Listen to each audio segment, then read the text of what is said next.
All political thinking for years past has been vitiated in the same way.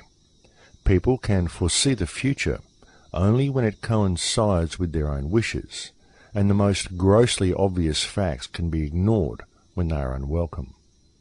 And that quote comes from George Orwell. Welcome to Surviving the Matrix, ladies and gentlemen. My name is Maxwell Igan. It's a pleasure to be with you once again, and I'll be your host for the next hour.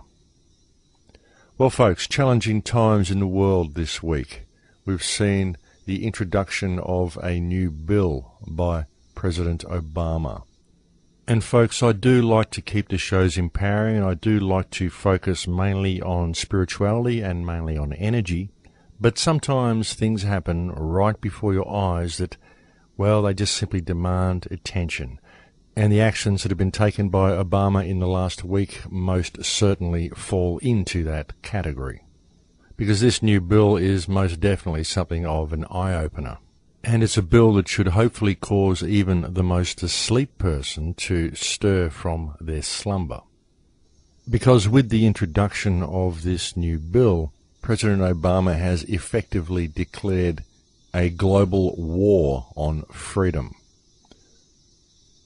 The power that this bill gives the US government is so broad that even US citizens could be swept up by the military, and the military can be used far away from any battlefield, even within the United States itself, and also within any country.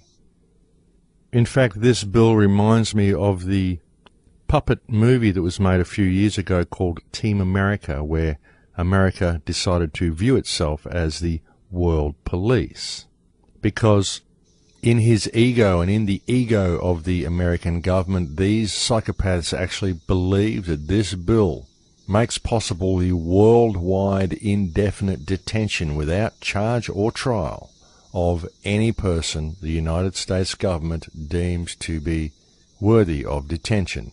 And this, of course, could be anybody who decides to speak out against the US government.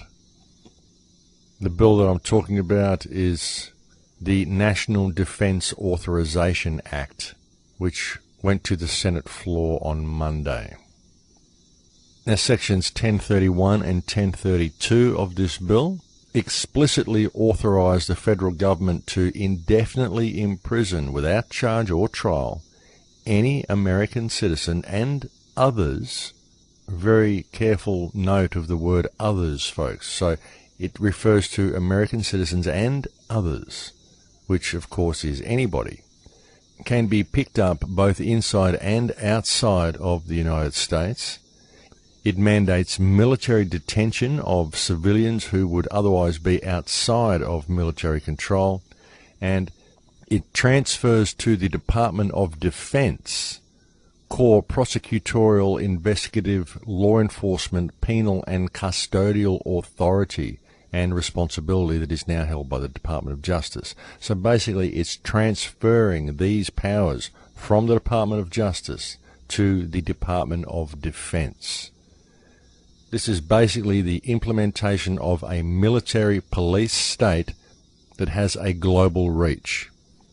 Yes, folks, these psychopaths actually believe that because they wrote these words on a piece of paper and had a fancy ceremony, it gives them the ability to stroll into any country on earth and arrest anybody they like and hold them without charge.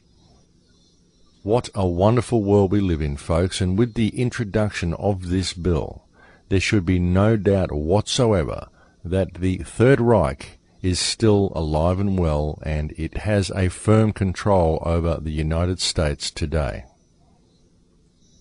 The only real difference is that Hitler just went out and did these things. He didn't pass legislation saying that it was okay for him to do so. He just did it.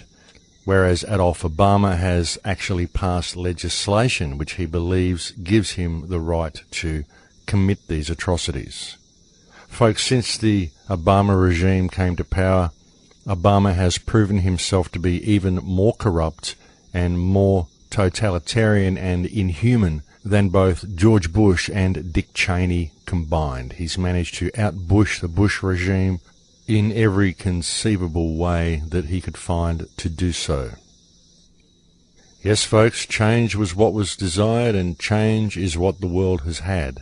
Unfortunately, it has been anything but change for the better. It might be good next time a politician says that they're going to bring change to the world that the voters ask him to please specify what type of change he intends that to be. It's really quite amazing, folks, and really does make me wonder how much the American people are prepared to take, and most certainly makes me wonder about the mentality of the American military and the American police force. I mean, I can't believe that people would actually allow their government to pass such corrupt legislation without going and arresting them and removing them from office, because obviously America is facing a very, very serious threat from a group of domestic enemies that have taken a firm control over the United States government. Because the United States of today resembles anything but the spirit of America. In fact, it resembles a regime that has refined the Nazi system into an extremely functional model, and that is now equipped with the technology to quite literally control the entire planet and kill or incarcerate anybody who dares to stand or even speak out against them. And this is exactly the stance the United States government is taking, and unless the people stop the government from what it is doing, this is the direction it intends to take this planet. But it can all still be fixed, folks, because what I see with this bill is the blatant declaration of dictatorship by the Obama regime.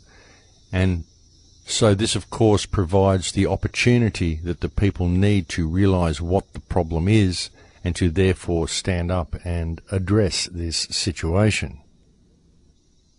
And folks, I don't know how it could be any more in your face than what this bill is doing.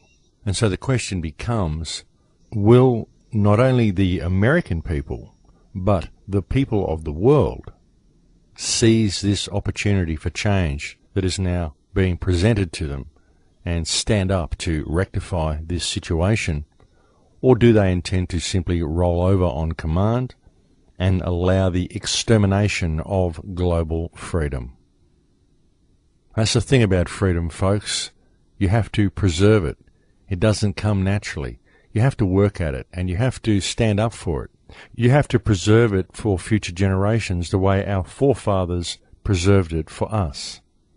And if each generation fails to do that and fails to live up to their responsibility as the custodians of freedom in the world, then such freedoms will, by matter of course, be summarily removed, as we are seeing with the introduction of this bill.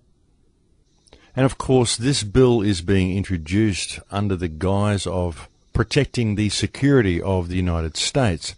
But folks, you've really got to step back and look at the wider picture, because it isn't protecting the security of the United States at all. It is actually removing the security of the United States and protecting the security of the criminal cabal that is currently in charge of the United States government. And you only have to look at the actions of the United States government to see that it has brutal disregard for the needs of the people. As was once said by Pat Schroeder, you measure a government by how few people need help. And when you look at how many people need help within the United States, how many people are in a state of shortage, how many people have had their lives destroyed and their resources and homes stolen from them at the hands of the government, there can be no doubt whatsoever that the biggest problem the United States faces is its government. And now the United States government intends to extrapolate that problem out to the rest of the world, and is openly declaring its intention to do so. And by claiming it has the right to go into any country and arrest any person without charge or trial is essentially Obama's declaration of war against the freedoms of all people throughout the entire expanse of the globe. And folks, as outrageous as it may seem for Obama to be doing this, or for the Congress to be doing this, there is no doubt that it will be accepted by many other countries because, as we all know, it isn't actually the Obama regime that is enacting these type of atrocities. It is the global government. Because America is essentially a puppet government that is basically being run by the United Nations and by the banking cartels that control the United Nations. You see, America is being set up as the bad guys, and that's why they do all this stuff, because they have the military means to do it, which is exactly why America has been set up as the most powerful military nation on earth. So these types of travesties of justice can be set up and blamed on the United States when really the United States is simply acting as the global police, which is basically what it has been created to be. And there's no need for other nations to implement the same type of legislation because America will do it for them, and they will simply comply. I mean, we always see similar types of legislation being enacted in most countries in regards to things such as carbon tax, but as far as military control and global police powers goes, they only really need give that to one country, and then that country can stand there as the big evil scapegoat when really it's acting on behalf of the entire globalist agenda. It's not actually limited to the United States. But one of the really important things that people need to understand when all of these types of legislation are being enacted is that they are presented to the people as a means of keeping the country safe. But the reality is that it's never about keeping the country safe. What it's about is keeping the government safe. And that's what it's about. The only reason Obama would be enacting this type of legislation is to protect the criminal activity of the global governments. It's the same as the planned censorship of the internet.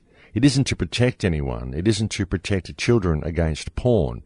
I mean, what you'll find is that most of the porn is run by the CIA. Again, problem, reaction, solution. They create the problem so that you will be offended by it and demand that there is change. The internet censorship that is being planned is to prevent people such as myself from speaking out against the government and for you to be able to hear what's being said. And that's what it's all about. It's about the cabal protecting themselves at the expense of the people. I mean, they take all your rights and freedoms away and they tell you that they've done it to keep you safe. But then suddenly you're walking around in a police state feeling anything but safe. And so it should be very, very clear that it never has anything to do about the safety of the public. What it's all about is protecting the criminals who run the government. Always, folks, it's always about the same thing. Look at the Schapelle Corby case here. I actually did a radio interview on Sydney Breakfast Radio the other day discussing the Schapelle Corby case. There has been a massive amount of information come out about the drug smuggling that's been going on at Australian airports, and the reason Schapelle Corby is actually in jail in Bali and has been in jail for around about 7 years now for a crime that she did not commit. This woman is rotting in an Indonesian jail, and she's rotting there simply to protect the government corruption that exists within Australia. And that shows how far these sociopaths and psychopaths and criminals in government are actually prepared to go. And Schapelle Corby, folks, it could be you, it could be anyone, it could be anybody who has simply taken a holiday to Bali, could very, very easily find themselves in the same position as Schapelle Corby. And for those of you who are unfamiliar with the Schapelle Corby case, there is a site called the Expendable Project, and you can find that at expendable.tv. I recommend you go there and have a look at the information regarding the incarceration of this woman, and just remember that this could very well be you. And try to spread the information and get it out on as many networks as possible, and let's see if we can make this go viral and create a bit of public awareness, because the Schapelle Corby case really is a grand expose of government corruption. And the fact that it's happening here in Australia really does speak volumes, because Australia is supposed to be a free country. And if this type of thing can happen in Australia, then it can happen anywhere, and it is happening everywhere.